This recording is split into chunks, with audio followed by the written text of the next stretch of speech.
That's right. Cut you off early. You don't get no trumpets. I said so. Alex McCarthy here inside the ropes. It's ITR Clips, and it's Monday Night Live. You know what it is. Me and SP3 join you every Monday from 8 p.m. in the UK, that is. I think it's 3 p.m. Eastern and 1 p.m. West Coast. I don't know. I'm just 12 p.m. 12 p.m. Yeah, I tried, man. I tried. You did your best. You did your best. I was quite surprised. You knew 3 p.m. I was like, I'm proud of you. You know, I'm trash at those time zones. I when I was doing the video earlier to promote the show, I was like, is it 3? I might be leading people astray. But nonetheless, thank you very much to all of you that have joined us tonight to talk about another banner week of professional wrestling. SP3, how are you, my man? I'm doing well. I'm doing good. It's a Monday, a new start to the week. For people that like, stuff outside of wrestling, it's the start of the NBA season. So I'm all hyped for that. I've been talking a lot about that as of late. So it's fun to have a change of pace with wrestling. Wrestling is the change of pace because I've been talking about basketball so much. Well, not to divert, but the Lakers preseason hasn't been pretty. I've been through a roller coaster of emotions. I went through denial, and now I'm accepting that we at best are going to be a play-in team. Yeah, unless obviously moves are made, but I don't see anyone picking up Russ's contract. He might do bits in the 6th role, leading the second unit. 6th man of the year. He might. I mean, he could ostensibly, but whether that actually comes to fruition or not, we still don't have enough shooters. There you go. Anyway, if you want to track it back to wrestling, man, the feud that they need to book at WrestleMania next year, Draymond Green versus Jordan Poole, man, that needs to happen, man. Do you know what I said? I don't know if anyone saw this, but I posted the video of Draymond punching Jordan on Twitter. And I said, yeah, and this is someone I was paid to play sports for many years, been in many locker rooms, changing rooms, right? Like, trust me, these like ill-tempered moments, they happen, right? But 9 times out of 10, you don't expect to get smacked. That sounds perverse, but sometimes there's pushing and shoving. You're like, oh, fuck you, right? It happens. You don't expect them always to put one on you. But if you push someone like Paul did, don't get me wrong, Draymond's all up in his grill, every right to get rid of him. But you got to be ready for what's going to come back then. Like, once you put hands on someone, you better be ready, right? Yeah. And Jordan Poole was not ready in any stretch of the imagination. He was all, he was way too relaxed, chin forward. Hey, he's paying for it in the long run. I've tracked it back to wrestling already by comparing the two because they were so close in like the time that they happened to the Andrade and Sammy backstage fight. Like, I'm gonna tell my kids the Jordan Poole Draymond footage. I'm gonna say that's Sammy and Andrade right there because Draymond is like Andrade. He was the one to throw the punch, and he's the one paying for it. He's sitting at home while he could be on TV. While Draymond, he got sent home. And everybody else got paid except for him. So that's what happens, folks. When keeping it real goes wrong. Yeah, as Dave Chappelle would say, Jordan Poole has just been paid as well. Real big. So all's well that ends well for him. Get slept, get paid. You know how it is. Let's talk wrestling because it is, of course, Monday night. It's the beginning of the wrestling week. But Triple H has tested positive for COVID, SP3, which means he will not be at Raw tonight. And Delwyn Jones actually kicks us off with a question. Get well soon, Triple H. Question to you, Alex, and SP3. Who's going to be in charge tonight show on Raw? Road Dogg? Or does Triple H can still only work from home? Go on. You have a crack at it, and then I'll...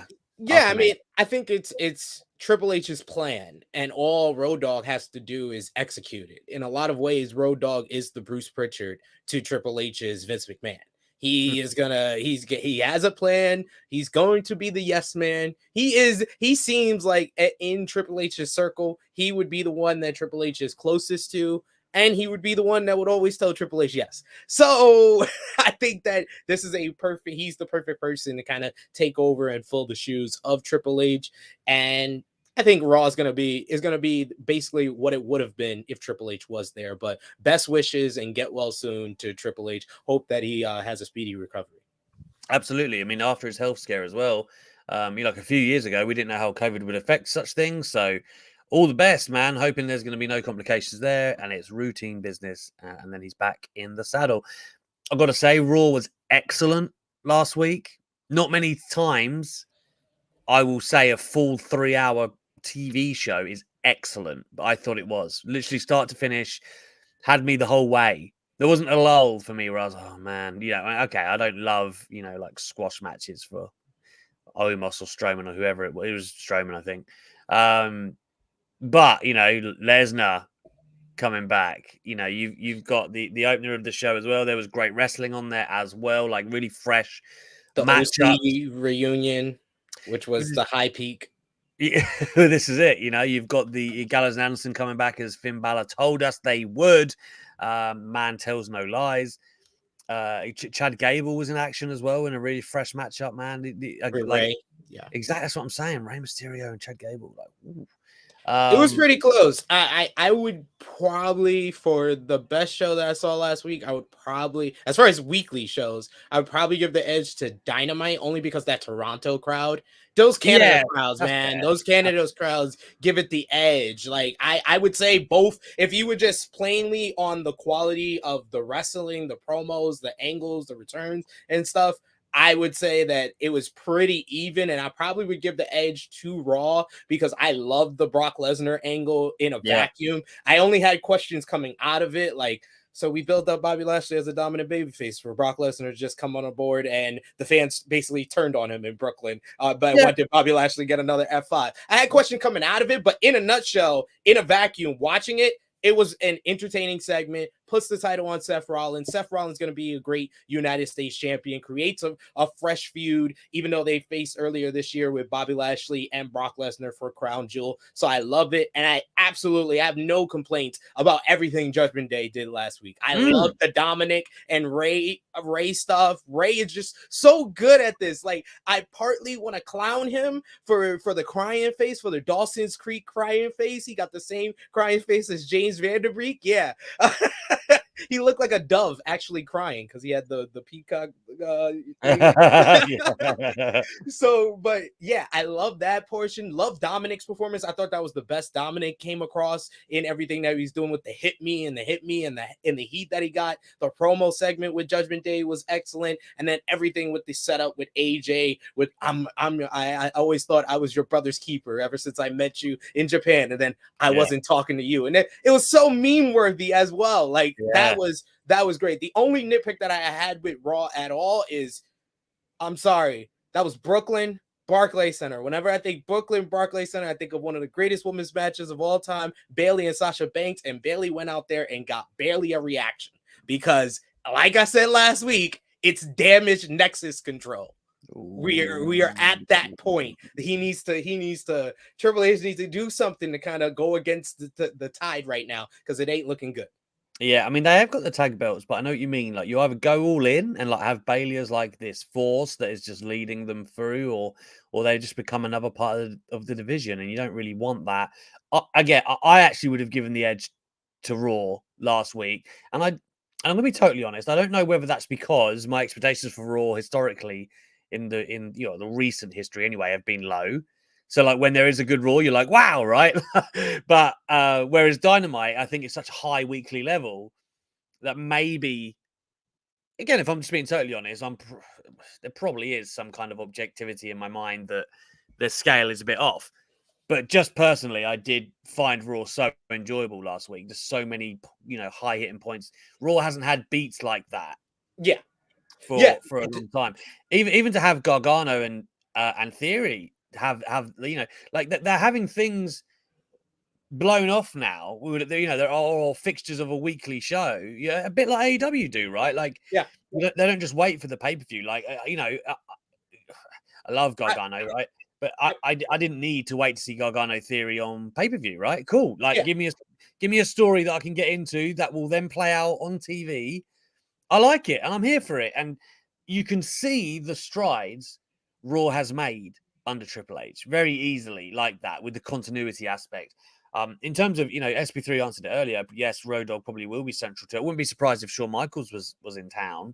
Again, with the promotion that he had recently, Bruce Pritchard as well is still knocking around. These are going to be the people that will carry out Triple H's vision, right? It's still going to be his show. And that's where this continuity aspect comes in. SB3, was you going to add something to my Raw diatribe? No, I said it's a testament to Raw that I said it's even close for me because we a couple of months ago I would have never said that it was that close, but yeah, I thought it was very even, and I feel like I've been saying this for a couple of days now that Triple H is still in the Tony Khan playbook. You learn from your enemies. If your enemy defeats you, you take from their playbook. That's what he learned. And if you look at Raw, the No, format of Raw is no basically shame. Dynamite. It's Yeah, it's yeah. it's a whole bunch of long wrestling matches, maybe a couple of angles, maybe a couple of promos here, attention to detail type of stuff that Dynamite used to really get on the money, like in the early days, the first couple of years of Dynamite. Not so much lately, but Triple H is doing that over on WWE, so at least you get it. But that type of stuff, that's why he's getting it. And then the Sables. I don't know. It just feels like there's been stables popping up like your Mario in that mushroom trailer. All the mushrooms done popped up. You got Judgment Day is the hottest they've ever been. You got Legado del Fantasma over on SmackDown. You got Hit Row. You got Maximum Male Models over here. You got the Bloodline. You Still got got New Day. you still got New Day when Big E wants to come back too. So yeah, it's like it's so deep with so many different stables, and it creates different storyline purposes. Brawling Brutes is hotter than they ever been Yeah, before. yeah. Imperium's there, so yeah, the list goes on and on. We're probably missing out on a couple. I'm not going to mention Damage Control because I already said Damage Control, and I would have put them on the same level as these other stables at this point. No. But I mean, me and you have said this for a while, man. Like, and again, that was one of my favorite things of the Attitude Era, that you could keep things fresh because stables could interact. And that gives you weeks of TV right there, and just variables and or matchups, right? And like you said, we got AJ Styles and the Good Brothers together again now. The OC reformed. Like, okay, next pay-per-view, Judgment Day OC. That's just a banger. It's just a banger waiting to happen. And there's so many different things you can do. A good point that we got to bring up with the Carl Anderson and Doc Gallows situation coming back is that we're not getting OC versus Judgment Day at Crown Jewel. You know why, right? Because the same day as New Japan Pro Wrestling Battle Autumn. So I'm more intrigued by all of this than I ever was about the rumor of WWE talking to New Japan. This is kind of like first proof positive that it is somewhat possible that they're letting him finish out his date. Yeah, let me expand upon that. SB3 correctly mentioned that Kyle Anderson and Gallows have been allowed to work the dates that they had already committed to do before coming back to WWE. Now, Vince McMahon was always big on finishing your commitments, but that was normally prior to joining the company. He would say, okay, do what you got to do, then in you come. Whereas, Triple H is actually showing some transparency here and saying, cool, you're holding this title, go and do what you got to do your business, but you can still work for us. It is like a new world of WWE. And I've thought everything that you just said in terms of they've picked up the good habits. He's carried over a lot of the good habits he had in NXT, but he's quite clearly noticed what's worked in AEW as well. I don't see how that's arguable, really, at this point. So for me, it's just, again, I think I've made this clear before. I was getting fairly jaded with wrestling a little bit, like even early this year. I think after WrestleMania, I was just a bit like, oh man, it just felt like a bit of a lull. And then obviously all this Vince McMahon ridiculousness has kicked off, and here we are now with the reinvigorated product. And I remember there were so many people saying like, oh, it wouldn't be that different if Triple H had it, and there was obviously sections of us. I was always quite a Triple H defender for my sins. Like, I thought he did a good job of NXT, so I had belief. But I guess the overhanging fruit of that was, the Vince McMahon element. As long as he's around, it's never going to not be that. So I think we're kind of lucky. I mean, not lucky for, the stuff that Vince did, but to get the clean slate where it's Triple H and it's just his fingerprints on it and a new vision for a Goliath, right? That is WWE. Imagine having that. Like, it's not like Tony Khan where he's having to build AEW to then do it in his vision. Triple H has got like a ready-made global powerhouse, and he goes, oh, and actually I'm more in touch than Vince McMahon is, and let me just take this and make it better. And that's been reflective in the ratings for the large part. So I think it was in late 2020 where I thought Dynamite was the best, pretty much since its inception. Dynamite was the best show. Then I think it was late 2020, Roman came back. Bailey and Sasha were flying. Like, I thought SmackDown became a really good show. They had Sami Zayn as well. So SmackDown was my favorite for a little bit. Then they kind of cooled off after the Sasha and at this time it was like Roman and the Jay story and Sasha and Bailey. And in a 2-hour show, that is fucking strong, right? Like at the top of each hour. And I think after that, then it started to fall away again. It's only really just recovering. I thought last week's SmackDown was pretty good actually as well. Like I enjoyed SmackDown maybe a little even more than I enjoyed Raw, because I felt like the wrestling was stronger with the Fatal 4-Way with Rey Mysterio, Ricochet, Solo Sikoa. And let me just say before you proceed in that, and again, I was saying this last week, just for me, the story that laid in before it. Right, it's just a little thing, right? It is a little thing, but it makes complete sense. Like if we're going down this Undertaker Kane 97 vibe where Ray won't get into it, he's like, right, I've got to go, and they go, okay, well, why don't you come over to SmackDown? And that placates him, comes in, it's a surprise for the matchup. You know, the crowd bought it, and then you get the surprise victory. Like all of that is just you just wouldn't know. Vince just wasn't cooking that stuff anymore. No, he wasn't. No, like I'll give Triple H credit because I was one of the people that was skeptical. I was like, I don't know if that much is going to change, but he's instantly showed that the biggest difference between Triple H and Vince McMahon is Triple H cares. He cares to add. He cares to add stuff like that. That little segment, and just Ray is just coming off great in my opinion. He comes off like the very endearing kind of genuine baby face, like that pure baby face. He's probably arguably one of the best baby faces in WWE right now. Just how he's coming off, and just his interaction with Ricochet, and then setting up a matchup with Gunther. Like that's just magic to me. And then you had the earlier in the night, you had Kofi Kingston and Sami Zayn. You had the stuff with the bloodline, the backstage segment with Sami and Jay. Like, oh, he wants to speak to you. He was like, no, I was gonna say, all right, my tribal chief. And then he was like, oh yeah, Sammy's like on the phone with Roman. He's like, oh yeah, that was great. Jay's like, oh, what'd he say? He was like, no, it's an inside joke. It's inside. I love it. I love all these little bits and bones with this story beat. It's so great. Even the backstage segment later on in the night with Solo saying that, oh, I didn't see you help Sammy, Jay. I was watching Sammy. I could learn a lot from him. Yeah. Jay's like, loved it. What is going on? Yo, Jay feels like he's in like an alternate universe. Like no one sees what's going on. It's so great. Like you can see why people are kind of rooting for Jay in this story. You can see why people are rooting for Sammy in this story. It's so great. So, and that's like a good portion of the show right there with the Fatal 4-Way. And then you add on top the ending with Bray Wyatt, which was kind of a genuine emotional like promo, kind of in the vein of like a CM Punk's return and his promo last year. And then you get it mixed up with this is now the character. The character has split personalities. That was just a perfect cliffhanger ending.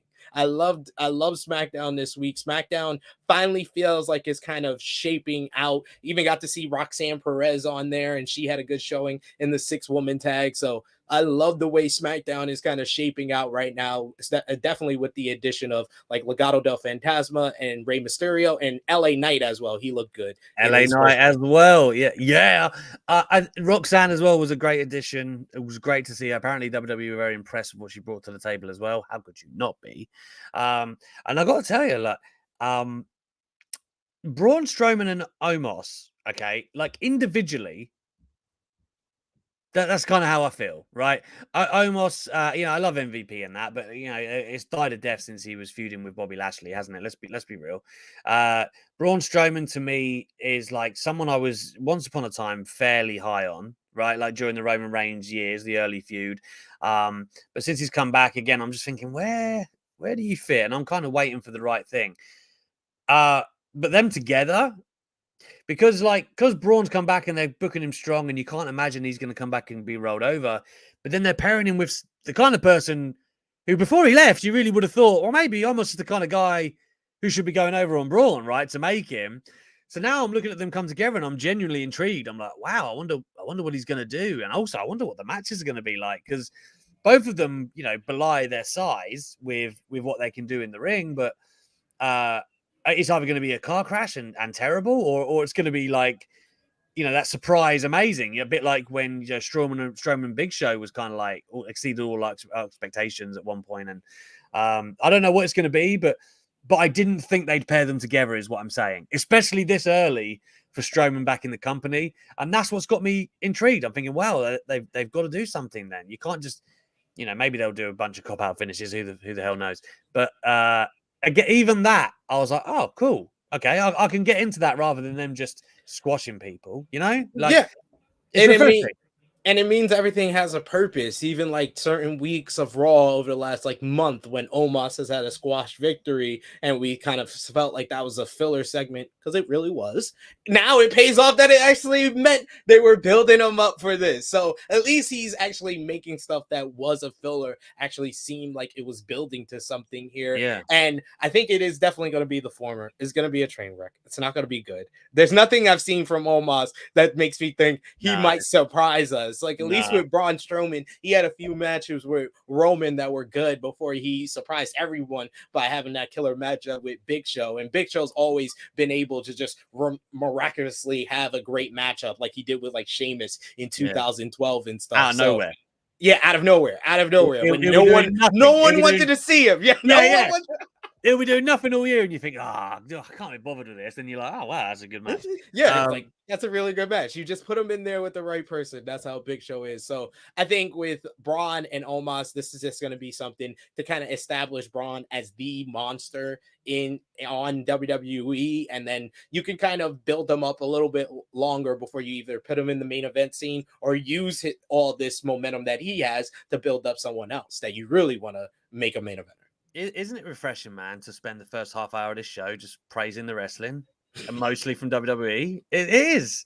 It's nice to feel this way again, to be honest. I have no complaints about anything this week, man. Really. Like AEW, the women's division, it's sad at times, but at the same time, I've been liking a lot of the stuff they've been doing with the women's division over the last week, especially Nyla Rose. Nyla Rose needs TV time more, Alex. I'm using my platform to campaign that Nyla Rose gets TV time every single week. Dynamite, Rampage, the Vicky remix this. She's hilarious. She's amusing to me. Yeah, she is.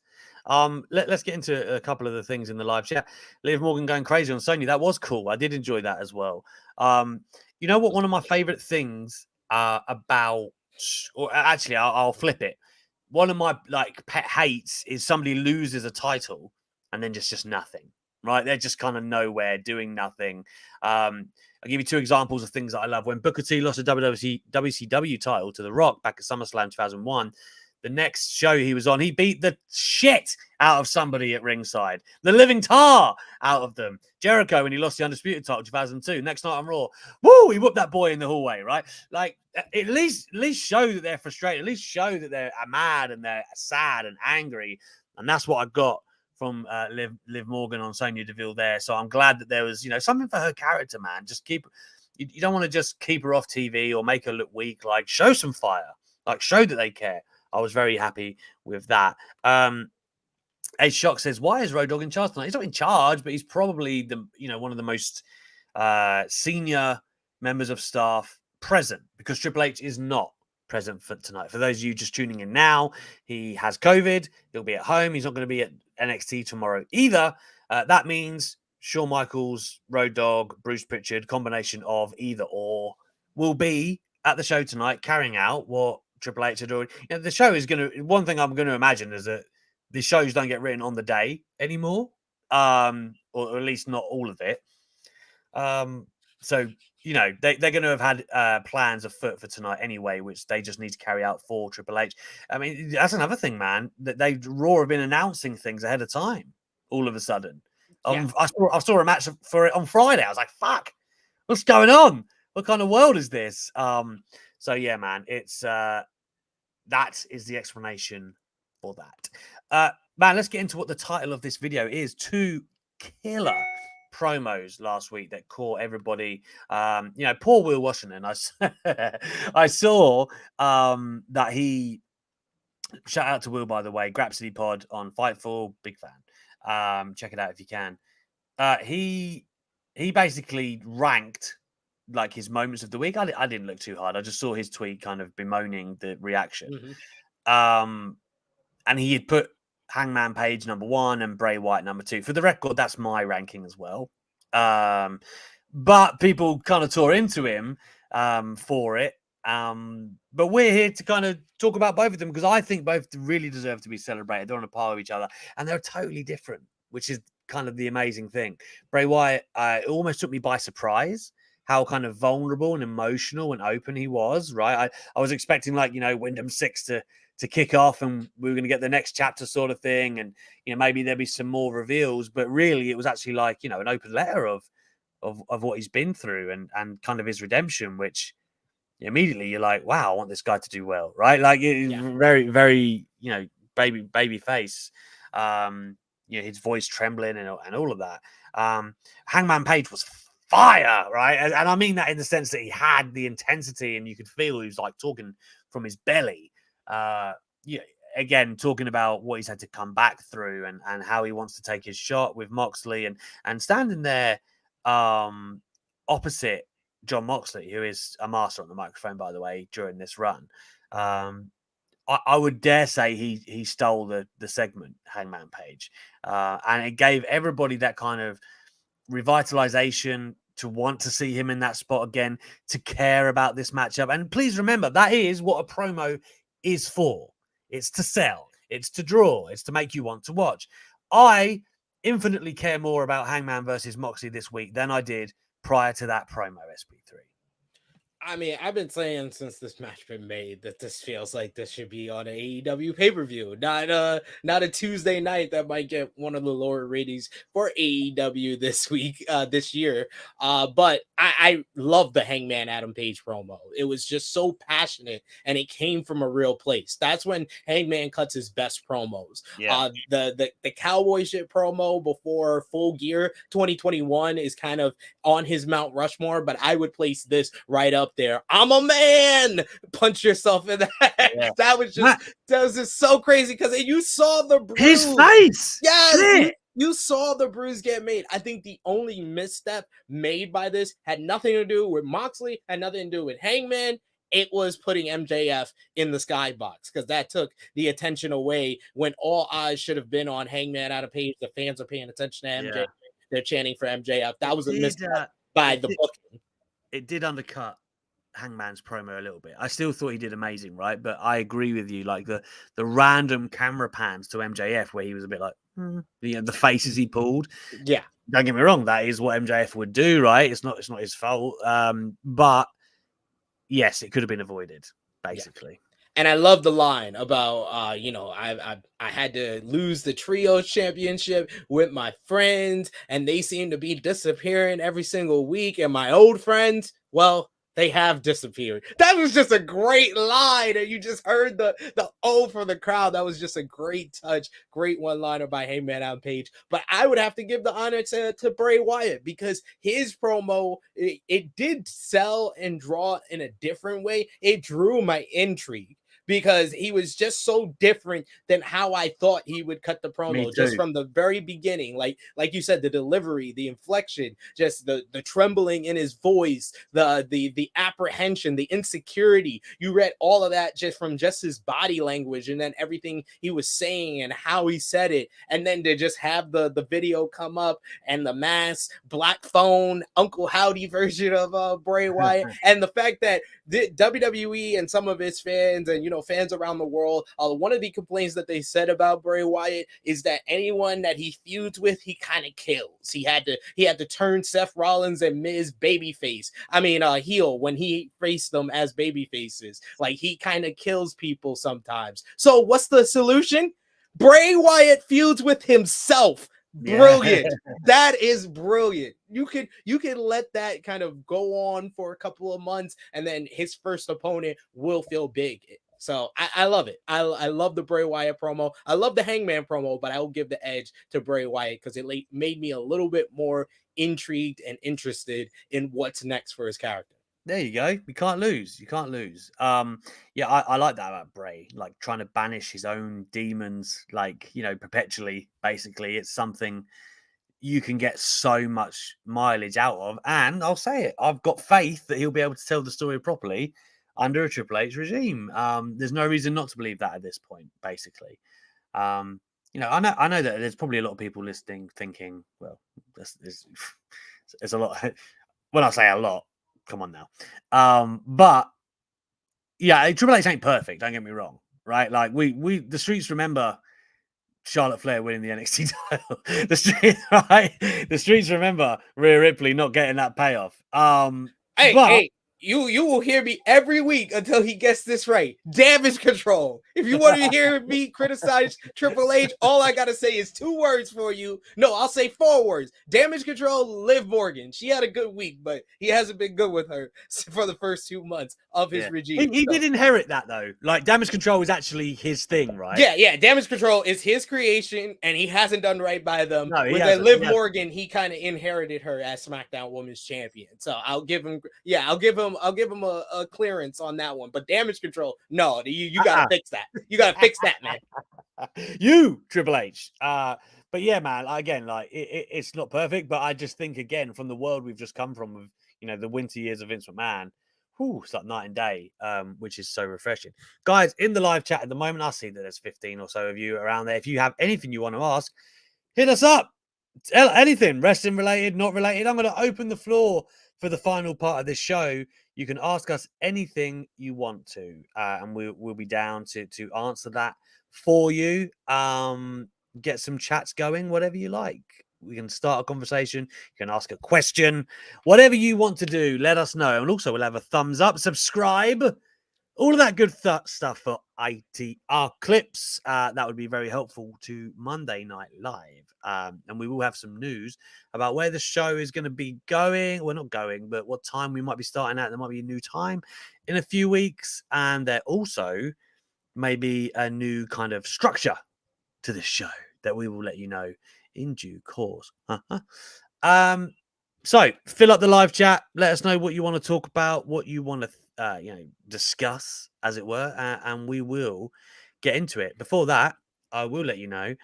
So this week, I'm meant to be having an interview tomorrow with Logan Paul.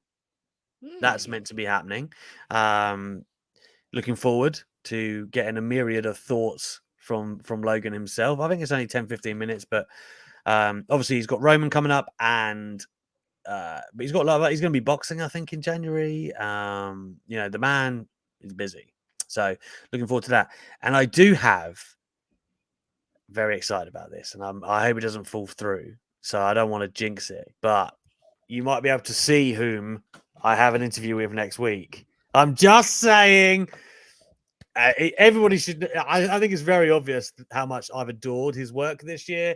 So I can't wait for that. I did speak to him at WrestleMania for like 10 minutes. I think it's on Inside the Ropes if you ever want to check it out. Yeah, and it was great. It was great. So I can't wait to get him kind of one-on-one outside a screaming room of journos and interviews. So it's going to be exciting, man. I'm very, very much up for it. So with that said, let's see, guys, what's going on in the live chat. Remember, keep them coming. Anything you want to ask, anything you want to say, get involved. Let's start with Delwyn Jones. Oh, that's a great name.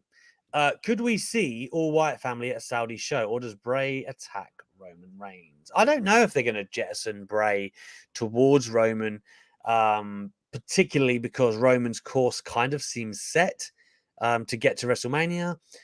If you put Bray with him before that, then I guess he has to lose, which you don't want to put yourself in that position. And you don't need to put yourself in that position if the stories, that they're laying at the moment of this inner turmoil, you don't need to head him towards the title immediately. That can wait. That can be one of your post-WrestleMania stories, right? Could we see the Wyatt family at a Saudi show?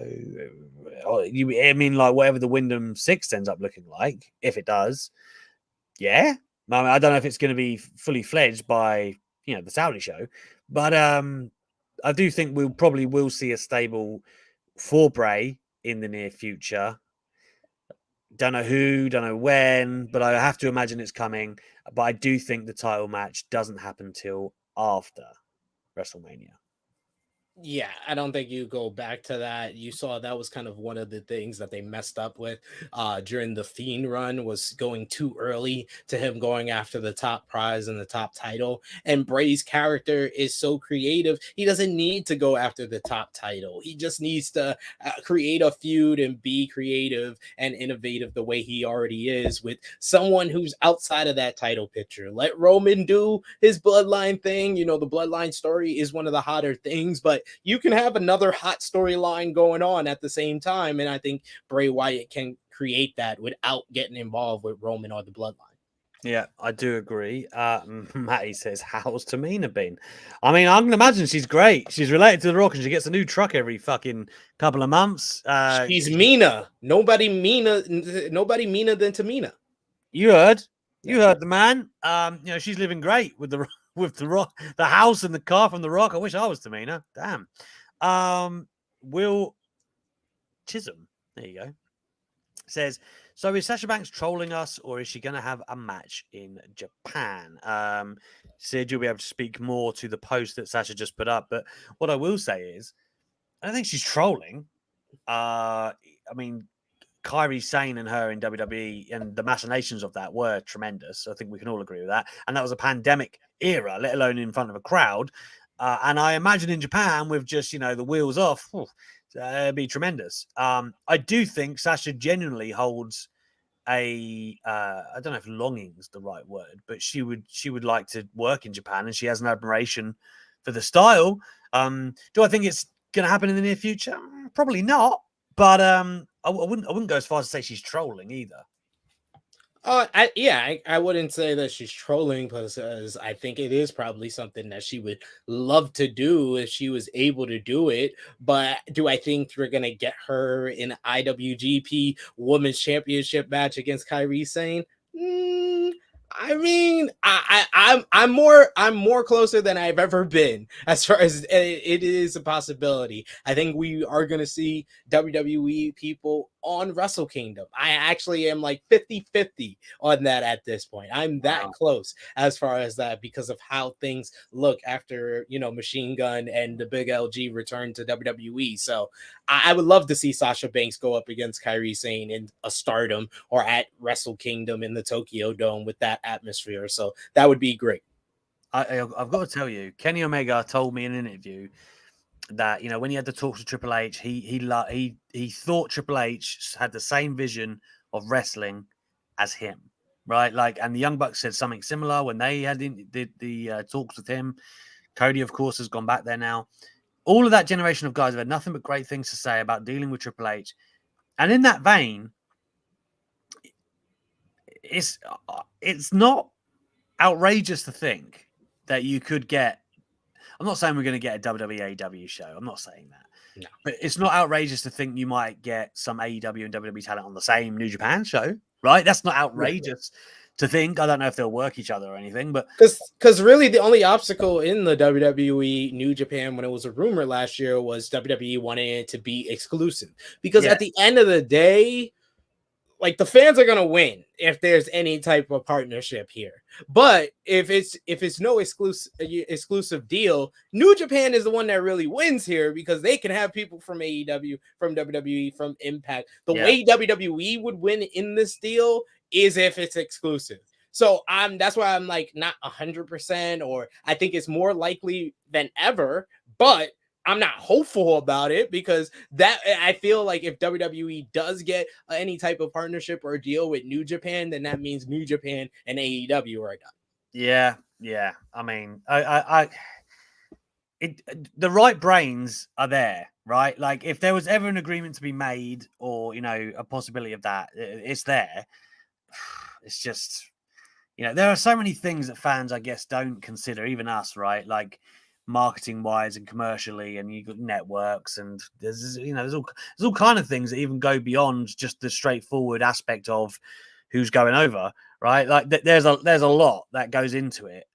Which, credit to Tony Khan, he's kind of broke those barriers down in the wrestling industry, but this is a very tall barrier that goes beyond really, I think, what Triple H wants and his whims. But again, if there was a man who could make such things happen, and Gallows and Anderson is a good window into that, who knows? Who knows what we could see in the future?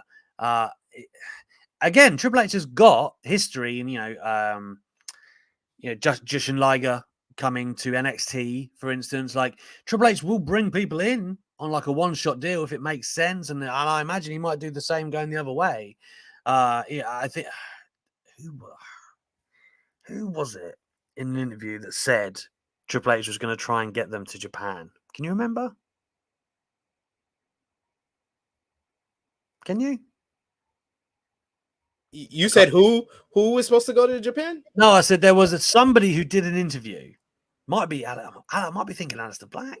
I can't remember, but they said something like Triple H said he would speak to Japan, like he would speak to New Japan for them. I'm going to Google that shit while we talk, because I'm 1,000,000% sure this happened, but I just can't remember what interview it was. Okay, it didn't happen, but the point is, if Triple H, there's only so much he could have done in that position at that time.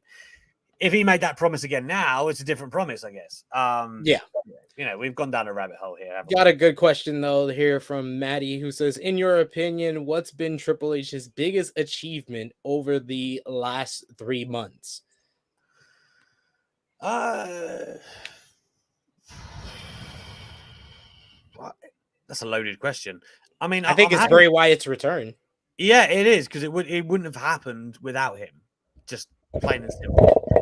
In a Vince McMahon world, you don't get Bray Wyatt back. I do just think in general, though, revitalizing the interest in the WWE product. Like, there were many people out there that thought the ratings could not be affected at this point. It was just like a part of the environment, right? Like, it was just the viewing habits now. You could never really get them back up. But Triple H has shown, if you actually put on a good show, people do tune in, people do gain interest, and I think he's played it great in that respect. But if we're talking singularly, Bray Wyatt, and then if he ever does manage to get Sasha Banks, it would be that. Yeah, I think it's Bray Wyatt because of the execution and how well it's been received and the success of it over the course of, the teases and the big rating they did on the September 23rd edition of SmackDown. And then the readings coming out this past week for last Monday's Raw, going up against the NFL and, key other sports games. They still did 1.8 million. So I think, you could say overall it's creating more interest and more, intrigue in the WWE product. But I think if you had to point out one single thing, then that kind of also says that as well, it would be the White Rabbit teases leading to the Bray Wyatt return. Yeah, lest we forget, if wrestling's great and the right people are there, the ratings will be there. People will watch. The Rock drew 4 million to SmackDown. Don't forget that season premiere. Let's have a look what else Matty has said, shall we? He said, how different is the dynamic from a Zoom interview to doing one in person? Is there much of a difference? I think there's a major difference. SB3, do you want to speak to this? Yeah, definitely. It's totally different being in the same room and in person of these, wrestlers who, I'm a short guy, so a lot of them are like tall, a lot of them can be short. So, and you can get a lot out of the interview that you wouldn't get from like a Zoom call and stuff, from just being right next to them and seeing their facial expression or their body language, and you connect with them a little bit better in the doing it in person. As far as the Zoom interview, I like it, but it was something that you kind of had to get used to first, because I did in-person interviews before I ever did anything like online or Zoom wise. So that's a little bit different, but I've kind of grown comfortable with it. But definitely I would say the biggest difference is you get to know the person, and I think you get more out of the interview in person, in my opinion. Yeah, generally speaking. So for me, early in my career, like in-person interviews, I'd say that's where I really like kind of honed my craft, and I always felt like interviewing was my strongest suit. And before Zoom was around, we had Skype, but you would have to dial in to calls, so you couldn't even see each other, right?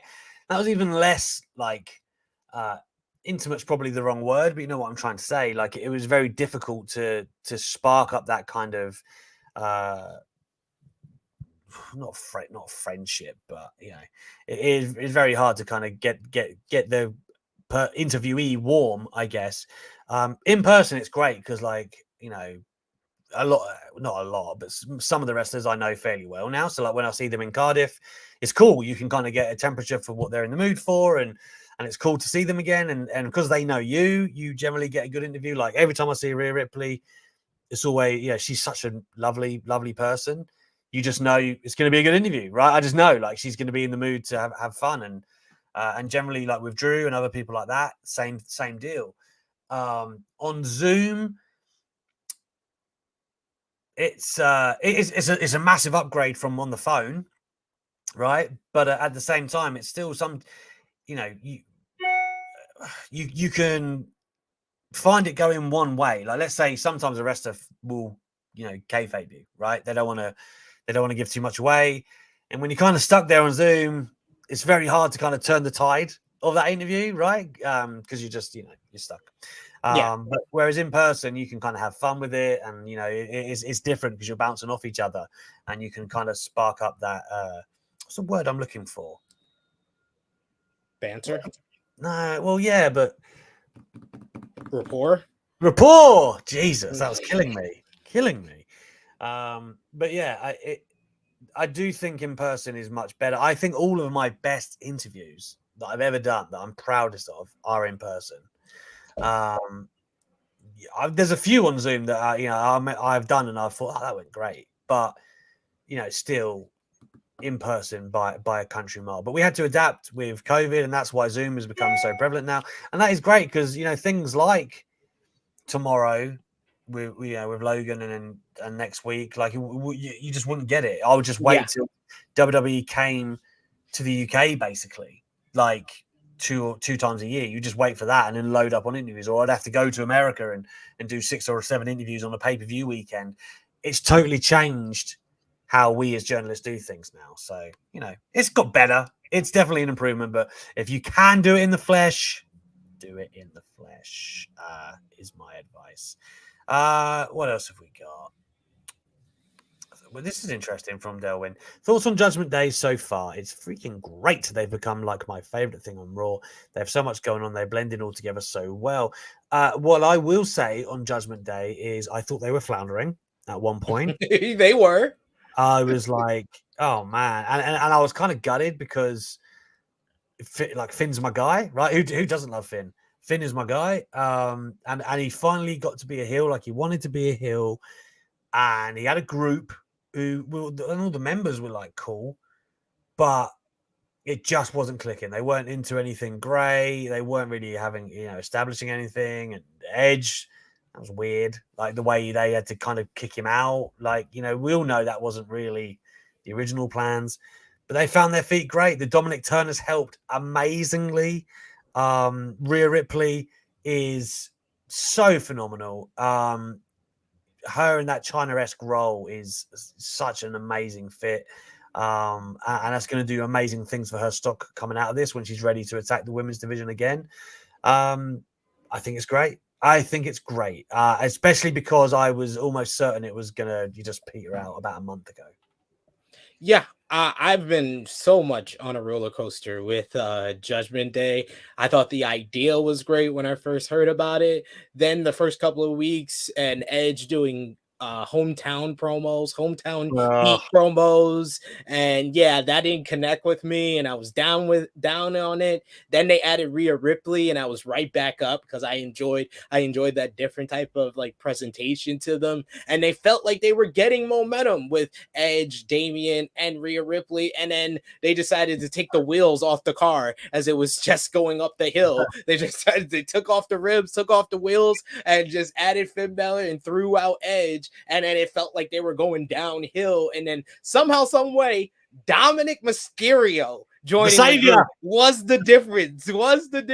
Because first of all, it showed that the Judgment Day, this group that not everybody would call it kind of a second-rate version of Judgment Day, because Finn Balor was losing so much prior to joining the group, and then he was losing once he joined the group. So this is like a second-rate version of this new group that you're trying to establish here. But once you see that they can actually recruit someone or call someone to come, it elevated Rhea Ripley, because she kind of seemed like the leader, seemed like a dominator that had this control over Dominic. It elevated Dominic because he seems like he's starting to get comfortable in this heel role. Finn Balor started getting some wins. He's beaten Ray. He's beaten Matt Riddle, pinned AJ in a tag team matchup. So, and then the big win over Edge in the I Quit match. And then Damian Priest can be the enforcer, and you can throw him at the guys that Finn is feuding with. So I feel like they've gotten kind of the structure of the group better. It feels like they have momentum. They have so many different stories going on at the same time. They feel like the hottest group on Monday Night Raw. Yeah, they do. Don't forget, Priest got to wrestle Edge in the main event in Toronto. Like, huge for him. Yeah, I can't echo all of that enough. On that note, Ace Shock does say, should Rhea Ripley dethrone Bianca? There is a discussion to be had there. It seems obvious. She's the only one that seems super powered enough to beat Bianca Belair Cena. What I mean by that is Rhea Ripley is like, she's the only one hot enough with the momentum that you could, feasibly say, take it off Bianca. Because I think, if Bayley had won it at Extreme Rules, fine, cool, right? I don't. There wouldn't have been too many qualms if all of Damage Control had, managed to win for Bayley, but instead they went the opposite direction there. I think Rhea Ripley would be a good WrestleMania opponent for Bianca, and it kind of, the video package would be amazing. Last two in the Rumble a few years ago, NXT. There's a lot you could do with that, and a lot of us have looked at those two like the future. Unlikely they do that. You've just got the 4 horsewomen to think about, and I don't see WWE not factoring them in, or Ronda Rousey. I think it's going to be Rousey and Becky for the SmackDown title. Yeah, I don't think they can resist doing Rousey and Becky. Thing is now, though, that Ronda's liked and Becky's going to come back super babyface. I feel like Ronda just has the fans kind of interested in her again. I think it should be easier for them to do one thing to kind of get the heat for Ronda, because you kind of saw that with her reaction in Philadelphia. She got like a superstar reaction, but it was like cheers and boos. So I think it's easy, hard, especially opposite Becky. It wouldn't be hard to get right back where we need to be. Matty said, listen, I doubt this is yes. Sid, do you miss hotels? For those who aren't aware, SP3 used to work in hotels. Part of me, for other stuff, not working day to day, I'm very happy staying at home with my kids and working from home. And I spend most of my time as either a dad or doing podcasts like this or writing about wrestling. So I think I chose the right track. But sometimes I do miss it, especially either staying in the hotels as well. I felt like Kevin McAllister at the New Yorker Hotel in Home Alone 2. That's one of my favorite things about traveling when I do all the pay-per-view weekends and stuff, is the hotels you end up in. I probably wouldn't be able to afford to put myself in this hotel usually. I think I stayed in the Indigo on the Lower East Side in New York, and it's got like a rooftop pool, and nice. there was like a bar there, that people went to that didn't stay at the hotel, right? And they're like, "You're staying here." And then you go in your room and you're like, yeah, I wouldn't be able to afford this. But you're working. So there you go. Last one here. I'm not answering that, Ace Shock. We kind of gave you a little window into that at the beginning. Safet Sekovic says, your thoughts on Ronda wants the name Women's of the title removed. We've been down this road with WWE before. When I want to say Rhea won it in NXT, the chat came back again where they were going to get rid of it. I think they did get rid of it for a week. They did for like a week, and then everybody complained about it because it was confusing. It is kind of confusing, right? Like, look, there's this. I understand, like, from parity perspective, like, well, why don't you need to call that the men's title? What, like, if you have to call ours the women's? So I guess what you do if you want to do that, you either make it confusing and they're just the NXT titles and you just know, or you say men's and women's, or you just lean on history and go, well, it's always been this way. The men's is the men's, the women's is the women's, right? But you actually called the women's. I understand, right? Everywhere that I've just laid it out. I don't personally care. If they dropped women's from the women's title, it's not like it's not as if Bianca would defend her title and I'd be like, oh my god, she's got Roman's title. It's it's not that deep. But if the women felt that strongly about it and it sent that right kind of message, then I'm all for it. What I got from Rhea when I asked her in the Royal Rumble is not long after, in 2020, she was like, I don't care. That was that. She kept it simple. She was like, I don't care. It don't matter to me. Ronda cares about this stuff. She even made a comment about why the women don't have non-title feuds, which is something that I've always said. And so I think one of the main reasons why people like enjoyed or was very high on in talking about the Sonya Deville Naomi feud from earlier this year, because it's so rare that you do have a women's feud in WWE that's not for a title, that you want more of that. It was Brody Lee who got asked if he wanted to go to Japan. Ah, there you go. Oh, when he was sitting at home. Brody Lee said, so he was on the sideline before Clash of Champions 2019. He said, Hunter called me and said, what do you want to do? And I said that I want to wrestle. He asked me to go to New Japan. I was like, yeah, I can. I asked if he could make that happen. He said yes, that he could make it happen. And of course, it never happened. Well, I mean, I don't doubt that Triple H could make it happen if he wanted to, but I think in that era, Vince McMahon would never green like that. So, still, I knew that I wasn't going. I knew I wasn't going crazy. I knew it. I knew you weren't.